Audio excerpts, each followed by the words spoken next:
Clotilde Marie-Pascale Courreau, née le 3 avril 1969 à Levallois-Perret, en banlieue parisienne, en France, est une actrice talentueuse et princesse de Venise par son mariage avec Emmanuel Philibert de Savoie, neveu d'Umberto II, dernier roi d'Italie. À 55 ans en 2025, elle a vécu une vie remplie de passions artistiques et de devoirs royaux. Mais derrière le glamour se cache une profonde tristesse. La plus grande tristesse dans la vie de Clotilde Courreau, comme elle l'a révélé dans de rares interviews avec Gala et à travers les récits de ses proches, a été la perte de son père, Jean-Claude Courreau, en 2015, combiné au tourment de ne pas pouvoir passer plus de temps avec lui dans ces dernières années, en raison de la pression de sa carrière d'actrice et de sa vie royale, loin de sa famille d'origine. Jean-Claude Courreau, ingénieur français, était le père strict mais dévoué qui a élevé Clotilde et ses trois sœurs, Christine, Camille et Capucine, dans une famille de la classe moyenne aux racines aristocratiques par sa mère, Catherine du Pontavis des Renardières. La famille Courreau a vécu dans de nombreux endroits, de Paris à l'Égypte et au Bénin, tandis que Jean-Claude travaillait sur des projets d'ingénierie internationaux. Il a soutenu la passion de Clotilde pour le théâtre, bien qu'il ait d'abord été inquiet lorsqu'elle a abandonné l'école à l'âge de 16 ans pour se consacrer à l'art. En 2013, Jean-Claude a reçu un diagnostic de maladie cardiovasculaire, une maladie qui l'a progressivement affaibli au fil du temps. Clotilde, alors occupée par des rôles en France et des devoirs royaux auprès d'Emmanuel Philibert en Italie, ne pouvait profiter que de brèves visites à Paris pour voir son père. Il est décédé le 22 octobre 2015 à l'hôpital de Levallois-Perret, alors que Clotilde se trouvait à Rome pour assister à un événement caritatif avec son mari. Elle a reçu la nouvelle par un appel téléphonique de sa sœur Camille et s'est immédiatement envolée pour la France, mais pas avant de lui avoir dit au revoir. Dans une interview accordée à elle en 2016, elle confiait « Mon père a toujours cru en moi, même quand je doutais de moi. Quand il est parti, j'ai eu l'impression de perdre une part essentielle de moi-même. » Cette tristesse devient encore plus profonde lorsque Clotilde se souvient de ses années d'enfance et de ses responsabilités. En tant qu'aînée de la famille, elle aidait souvent ses parents à prendre soin de ses jeunes frères et sœurs. Et Jean-Claude était celui qui lui a appris la valeur de la persévérance et de l'indépendance. Lorsqu'elle épouse Emmanuel et Filiberto en 2003 et devient membre de la famille Savoia, elle s'éloigne progressivement de sa famille d'origine en France, ce dont elle se sent coupable lorsque son père tombe gravement malade. « Je pensais pouvoir tout concilier, carrière, royauté, famille, mais je n'y suis pas parvenue », écrit-elle dans un essai personnel publié dans Le Figaro en 2017. Elle se tenait souvent seule dans l'ancien appartement familial de Levallois-Perret, contemplant les souvenirs de son père, la montre qu'il a portée toute sa vie, les carnets techniques qu'il a rédigés, et s'écriait « Si je pouvais revenir en arrière, je renoncerais à tout pour être avec mon père. » Cette tristesse n'est pas seulement la perte d'un être cher, mais aussi un profond regret pour des choses non faites, une blessure qu'à 55 ans, Clotilde porte encore dans son cœur. La carrière de Clotilde Courreau a été un long et passionné voyage, d'une jeune fille qui a abandonné l'école pour se consacrer au métier d'actrice à l'une des actrices les plus respectées de France et d'Europe.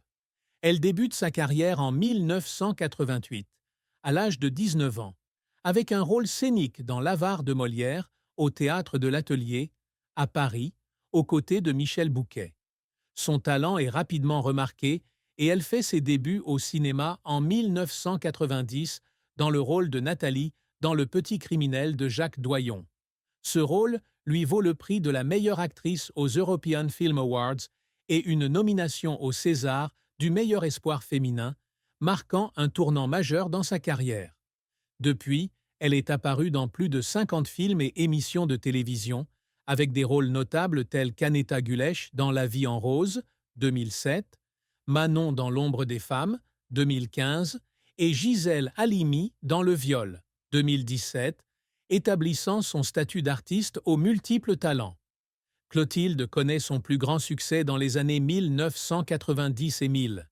Elle est nommée l'une des Shooting Stars du cinéma européen en 1998 par l'European Film Promotion et reçoit en 1200 le prix Romy Schneider, l'une des récompenses les plus prestigieuses pour les jeunes actrices en France.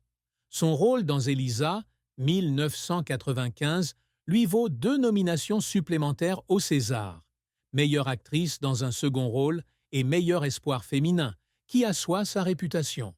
Elle a également conquis la scène internationale, se produisant à Chicago et à Londres dans A Slip of the Tongue avec John Malkovich en 1992 et jouant dans Map of the Human Heart 1993 de Vincent Ward, un film tourné au Canada et en Australie.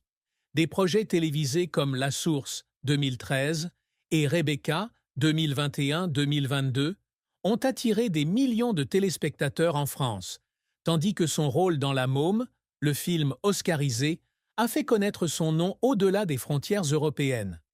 La tournée scénique Piaf, L'être intime, 2018, à Paris et Bruxelles, a témoigné de son talent à 49 ans, avec plus de 50 représentations à guichet fermé. Cependant, la carrière de Clotilde ne fut pas sans échec. En 2003, peu de temps après avoir épousé Emanuele Filiberto, elle a joué dans la série télévisée Les Beaux Jours. Mais le projet n'a pas rencontré le succès escompté, a été critiqué pour son manque de profondeur et a été rapidement oublié.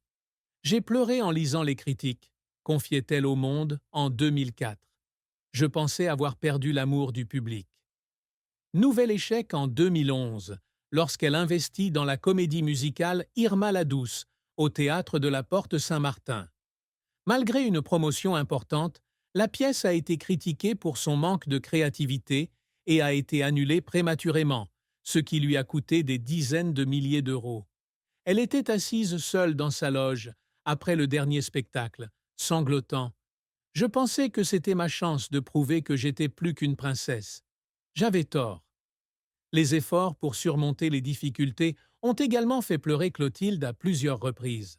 À ses débuts, elle devait travailler jour et nuit dans des écoles de théâtre comme le cours Simon et le cours Florent, étudiant et travaillant à temps partiel pour joindre les deux bouts.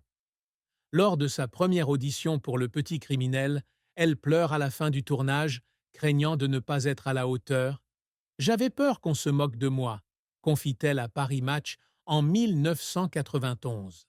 En 2015, après la mort de son père, elle continue le tournage de L'Ombre des femmes malgré son chagrin. Dans une scène émouvante, elle n'a pas pu retenir ses larmes devant la caméra. « J'ai pleuré non seulement à cause du rôle, mais parce que j'ai vu mon père à chaque instant », a-t-elle déclaré à Variety en 2016. Cette persévérance lui a permis de maintenir une carrière de plus de 35 ans, d'une décrocheuse scolaire à une icône de l'art français. Clotilde Courreau ne voulait pas seulement réussir en tant qu'actrice, mais aspirait également à laisser un héritage au-delà de l'écran et de la scène. L'une de ses plus grandes réussites fut de devenir un symbole d'indépendance et d'émotion dans l'art français. Avec son style d'interprétation authentique et ses talents d'actrice polyvalents, elle a transformé des personnages comme Nathalie dans Le Petit Criminel, Aneta dans La Vie en rose et Gisèle dans Le Viol en histoire réelle, auquel le public pouvait s'identifier. « Je veux que le public me voie comme une vraie femme, pas seulement comme une image », a-t-elle déclaré à Elle en 2000. Elle y est parvenue grâce à plus de 50 rôles, des dizaines de récompenses et le titre de Dame de l'Ordre des Arts et des Lettres. 2007, affirmant sa position dans la culture française. Elle essaie également toujours d'inspirer les femmes et la jeune génération. Ayant abandonné l'école à 16 ans pour poursuivre sa passion, Clotilde veut prouver que le milieu ou les circonstances ne définissent pas une personne. Elle participe à des événements tels que Femmes en or, 2010, pour partager ses expériences et encourager les jeunes femmes à se lancer dans l'art. « Je veux qu'ils sachent qu'on peut échouer et se relever », confiait-elle à France Dimanche en 2011. Cette réussite ne se résume pas seulement à des récompenses comme le prix Suzanne Bianchetti, 1995, mais aussi à la manière dont elle inspire à travers chaque rôle et chaque histoire personnelle, notamment auprès de ses deux filles, Vittoria et Luisa, à qui elle enseigne la résilience. De plus, Clotilde s'efforce de connecter l'art à la société. Elle est ambassadrice de l'association Dessine-moi un mouton, qui soutient les enfants atteints du VIH et reverse une partie de ses revenus de carrière à la fondation. En 2009, elle a baptisé une variété de roses, Rose Clotilde Courreau, pour récolter des fonds pour l'association, récoltant plus de 100 000 € en 15 ans. Je veux que mon art apporte quelque chose de meilleur, a-t-elle déclaré aux Parisiens en 2010. Cette réussite témoigne de son aspiration, transformer le talent en pouvoir social, laissant une empreinte non seulement dans l'art, mais aussi dans la communauté. Clotilde Courreau a épousé Emmanuel Philibert de Savoie, prince héritier de Venise et du Piémont, le 25 septembre 2003 en l'église Santa Maria degli Angeli et des Martiri à Rome. Ils se sont rencontrés en 2001 lors d'un événement caritatif à Monaco, et leur amour s'est rapidement épanoui. Clotilde, alors enceinte de 6 mois de sa première fille Vittorie,